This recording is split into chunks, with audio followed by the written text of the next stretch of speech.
સારી વાત છે, પરંતુ તેના માટે શું તેમને પૂરતું જે વાતાવરણ છે, જે સ્થળ છે, જે તેને મળવું જોઈએ, મળે છે કે નહીં, એ સવાલો સર્જાય છે। સાથે સાથે કુદરતી મોત જે થાય છે એ પણ ચિંતાનો વિષય બન્યા છે। હવે આપણે કહી દઈએ કે કેટલા સિંહના મોત થયા છે, શા માટે ચિંતા કરવાની જરૂર પડી છે। છેલ્લા 2 વર્ષમાં 238 સિંહના મોતનો મામલો સામે આવ્યો છે। આપણે કહી દઈએ કે વર્ષ 2022માં કુલ 117 સિંહના મોત થયા હતા। તમે જો 2022ની જો વાત કરીએ તો 117, 2023માં આંકડો 121 પહોંચ્યો, એટલે કે વર્ષ 2023માં કુલ 121 સિંહના મોત થયા। 2 વર્ષમાં કુલ 118 સિંહ બાળના તો કુદરતી મોત નિપજ્યા। આ 2 વર્ષનો આંકડો છે કે જેમ આપણે કહી રહ્યા છીએ, રાજ્યમાં દર 6 દિવસે એક સિંહ બાળનું મોત થાય છે, જે બિલકુલ ગંભીર બાબત છે। દર 6 દિવસે તમે વિચાર કરો, વર્ષ 2022માં સિંહોના સંરક્ષણ માટે રૂપિયા 1150 કરોડનો મસ્ત મોટો ખર્ચ કરવામાં આવ્યો હતો।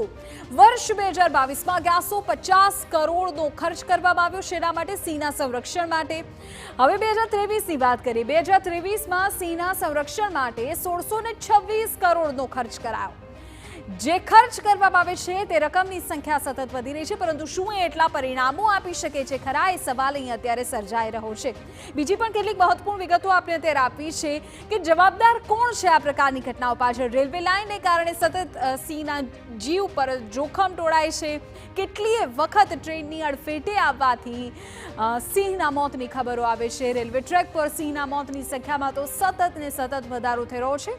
ટ્રેનની સ્પીડ લિમિટ પર સતત વાતો કરવામાં આવે છે, અલગ અલગ પ્રકારની વિશેષ કમિટીઓ નીમવામાં આવે છે, પરંતુ પરિણામ શું એ સવાલ છે।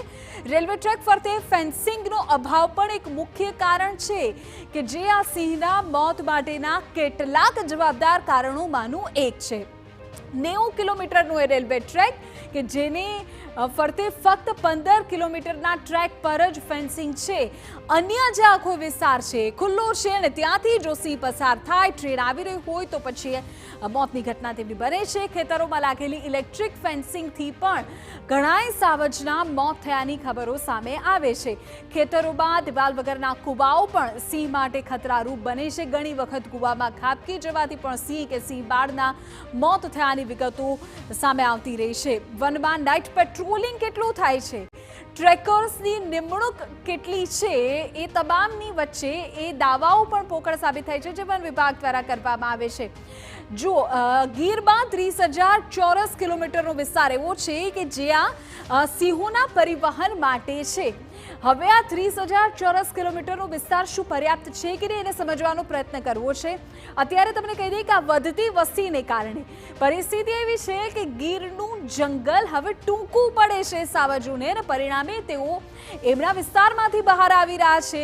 ત્યાં મોતની ઘટનાઓ બની રહી છે। 2010માં 20,000 ચોરસ કિલોમીટરમાં 411 સિંહ રહેતા હતા, એટલે કે 411 સિંહની વસ્તી હતી। 2020માં 30,000 ચોરસ કિલોમીટરના એરિયામાં 674ની સંખ્યા થઈ ગઈ।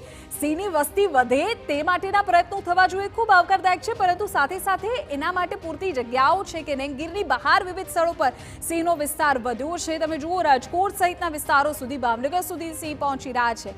તો આ તમામની વચ્ચે એ ધ્યાન રાખવું ખૂબ જરૂરી બની જાય છે કે પૂરતું અનુકૂળ વાતાવરણ પણ તેમને આપવામાં આવે કે જેથી આ મોતને ઘટાડી શકાય।